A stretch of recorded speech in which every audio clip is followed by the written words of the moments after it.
കേരളത്തിൽ മദ്യനിർമ്മാണം വർദ്ധിപ്പിക്കണമെന്ന് എക്സൈസ് മന്ത്രി M P Rajesh. മദ്യം വിദേശത്തേക്ക് കയറ്റുമതി ചെയ്യാൻ കഴിയണമെന്നും സംസ്ഥാനത്ത് സ്പിരിറ്റ് ഉൽപ്പാദിപ്പിക്കണമെന്നും മന്ത്രി.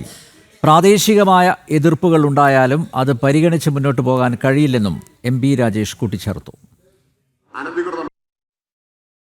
പക്ഷേ കേരളത്തിൽ ഒരു തുള്ളി സ്പിരിറ്റ് ഉൽപ്പാദിപ്പിക്കുന്നില്ല. ആകെ നടക്കുന്നത് സ്പിരിറ്റ് ഇറക്കുമതി ചെയ്തുകൊണ്ട് ഇവിടെ ബ്ലെൻഡിങ്ങും ബോട്ടിലിങ്ങുമാണ് നടക്കുന്നത്. ഇപ്പം നിലവിൽ 9 ഡിസ്റ്റിലറികൾ കേരളത്തിൽ പ്രവർത്തിക്കുന്നുണ്ട്. ഏറ്റവും കൂടുതൽ വരുന്നത് കർണാടകയിൽ നിന്ന്, പിന്നെ മഹാരാഷ്ട്രയിൽ നിന്ന്. അപ്പോൾ ഈ സംസ്ഥാനങ്ങളിൽ നിന്നാണ് സ്പിരിറ്റ് ഇറക്കുമതി ചെയ്യുന്നത്. ഇതിവിടെ ഉണ്ടാക്കാമല്ലോ നമുക്ക്. ഇപ്പോൾ കേരളത്തിൽ ഉണ്ടാക്കണമെന്ന ആവശ്യം വരുമ്പോൾ മാത്രം ചില തടസ്സങ്ങൾ ഉയർന്നു വരുന്ന സ്ഥിതിയാണ് ഇപ്പോൾ നമ്മൾ കാണുന്നത്. അതൊന്നും പലതും സതുദ്ദേശത്തോടു കൂടിയിട്ടുള്ളതല്ല, സ്ഥാപിത താല്പര്യത്തോടു കൂടിയിട്ടുള്ളതാണ്.